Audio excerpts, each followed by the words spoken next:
एक बार एक गांव में कन्हैया नाम का एक भोला भाला आदमी रहता था। कन्हैया का उसी गांव में एक छोटा सा घर था। घर में वो और उसकी पत्नी और एक छोटा सा बच्चा रहता था, जो उसकी पत्नी को अभी अभी कुछ दिन पहले ही हुआ था। कन्हैया के पास जमीन तो खूब सारी थी, पर वह सारी जमीन बंजर थी। उस जमीन पर कोई भी फसल नहीं हो पाती थी, जिस कारण वह अपना घर चलाने के लिए एक मुनीम जी के घर पर काम करता था।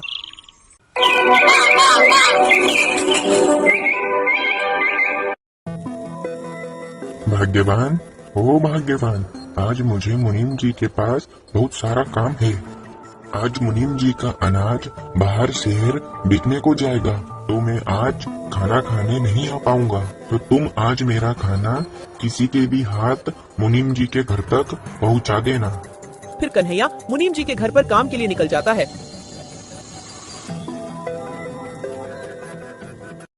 आज तो कोई नजर नहीं आ रहा जिसके हाथ में यह खाना पहुंचा सकूं। लगता है आज मुझे ही खाना देने जाना होगा। कन्हैया की पत्नी कन्हैया को खाना देने के लिए मुनीम जी के घर के लिए निकल जाती है, मगर रास्ते में उसे एक सांप काट लेता है। अरे ये किसने काट लिया? मुझे कांटा तो छुआ नहीं है, कितना दर्द हो रहा है। सांप काटते ही वह जमीन पर गिर जाती है और वहाँ पर खूब सारी भीड़ इकट्ठा हो जाती है। कन्हैया लाल, अभी अभी गांव से एक खबर आ रही है कि तुम्हारी पत्नी को एक सांप ने काट लिया है। तुम्हें तुरंत ही उसके पास जाना होगा। कन्हैया चौंक जाता है और कन्हैया वहाँ से तुरंत ही निकल जाता है, मगर कन्हैया की पत्नी नहीं बच पाई।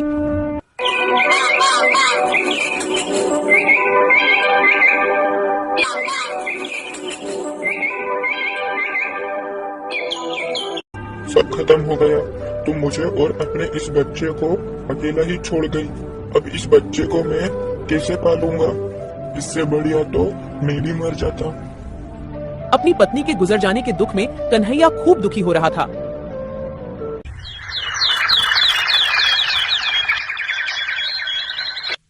कुछ सालों बाद कन्हैया के जीवन में खुशी का माहौल बनता है। राजेश बेटा अब तक खूब बड़ा हो चुका था और उसकी बिजली विभाग में सरकारी नौकरी लग चुकी थी। आज बेटा तुझे लड़की वाले देखने आ रहे हैं। आइए आइए, आपका स्वागत है मेरे छोटे से घर में। राजेश को लड़की वाले देखने के लिए आते हैं और राजेश का रिश्ता नंदिनी के साथ पक्का हो जाता है। फिर कन्हैया अपने बेटे की शादी बड़े ही धूमधाम से करता है। फिर शादी के कुछ दिन बाद, नंदिनी, ये लो पैसे, जरा अलमारी में रख देना। अरे बाप रे, इतने सारे पैसे! बेटा राजेश, तू इतने सारे पैसे कहाँ से लाया? तेरी तो इतनी तनख्वाह भी नहीं है। अरे पिताजी, ये तनख्वाह नहीं है। अब मैं तुम्हें कैसे समझाऊं? पिताजी, इसे अंग्रेजी भाषा में कमीशन कहते हैं। मतलब तू लोगों से घूस लेने लगा है। और क्या पिताजी? बेटा, तुझे तेरी माँ के गुजर जाने के बाद भी मैंने तुझे पढ़ाया लिखाया और इतनी बढ़िया नौकरी के काबिल बनाया, और आज तू उसी कुर्सी का फायदा उठाकर गरीब लोगों से घूस ले रहा है। तुम्हें क्या पता पिताजी, ईमानदारी के रास्ते पर चलने वाला हमेशा पीछे रह जाता है। आजकल जो ईमानदारी के रास्ते पर चलता है वो हमेशा पीछे ही रह जाता है। ईमानदारी पर चलेंगे तो धीरे धीरे आगे बढ़ेंगे, और अगर थोड़ी बहुत घूस खाकर आगे बढ़ेंगे तो बहुत जल्दी आगे बढ़ेंगे। पिताजी, बेटा, जो ईमानदारी के रास्ते से धीरे धीरे आगे बढ़ता है वो बहुत लंबे समय तक टिकता है। जो ये घूस खाकर आगे बढ़ता है वो बहुत ही जल्दी बर्बाद होता है। और आगे तेरी मर्जी। और कन्हैया इतना कहकर अपने घर से निकल जाता है। ठीक ही तो कह रहे हैं कि घूस लेना पाप है। पिताजी की बात तो मान लो। तुम भी चालू हो गई। पिताजी मुझे कम सुना के गए हैं क्या? घूस लेना पाप है। अब मुझे मेरा खाना दे दो, ऑफिस के लिए लेट हो रहा हूँ। इसी तरह कन्हैया का बेटा राजेश लोगों से घूस लेने लगा था।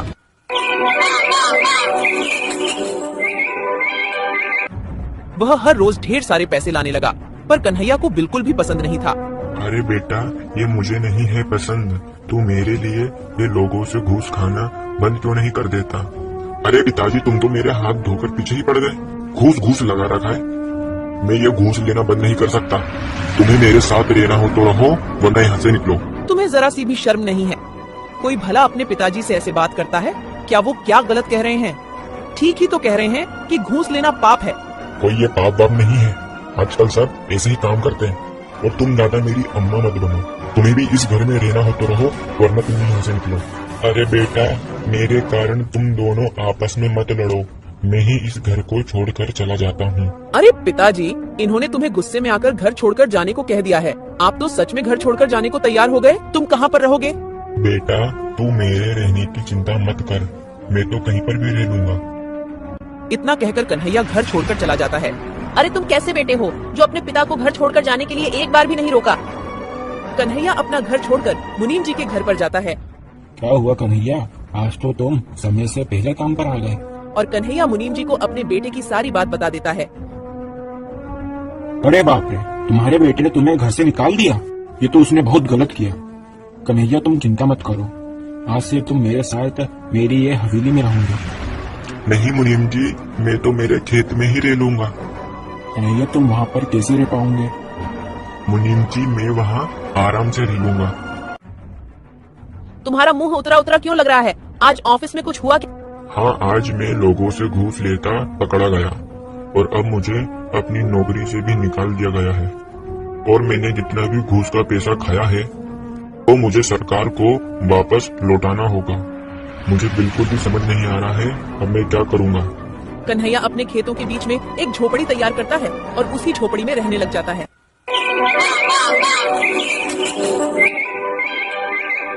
मुनीम जी कन्हैया से मिलने उसकी झोपड़ी पर जाते हैं। अरे मुनीम जी, आज तुम्हारा ये मेरी झोपड़ी में कैसे आना हुआ? अरे कन्हैया, आज तुम्हारे लिए एक खुशखबरी है। अरे जो तुम्हारी बंजर जमीन थी ना, वो एक फैक्ट्री निर्माण के काम के लिए खरीदी जा रही है, पूरे 5 लाख रुपए में। क्या 5 लाख रुपए? मुनीम जी मुझे तो आपकी बात पर विश्वास नहीं हो रहा। अरे मेरी बात पर भरोसा करो, मैं सच कह रहा हूँ। ऊपर वाले ने मेरी सुन ली।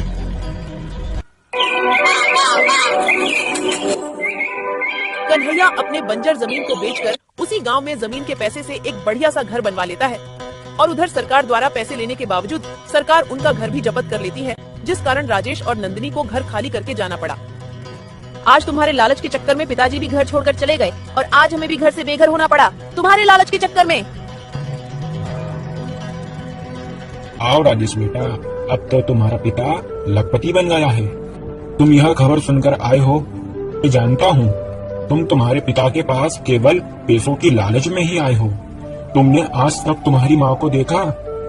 ये कन्हैया ने तुम्हें तुम्हारी माँ के जाने के बाद खूब पढ़ा लिखाकर बड़ा करा और तुमने उसे ही घर से निकाल दिया और तुमने उसी पिता को घर से निकाल दिया। तुम्हें ये सब करके बिल्कुल भी शर्म नहीं आई? अरे मुनीम जी अब छोड़िए, वो अभी बच्चा है, उससे एक छोटी सी गलती हो गई। पिताजी मुझे माफ कर दो, मुझसे गलती हो गई और आपकी बात नहीं मानने के कारण आज मेरे हाथ से नौकरी भी चली गई। कोई बात नहीं बेटा, तुझे कहा था ना मैंने कि ईमानदारी के रास्ते पर चलेगा तो खूब आगे जाएगा। अब देख लिया ना बेईमानी के रास्ते का परिणाम।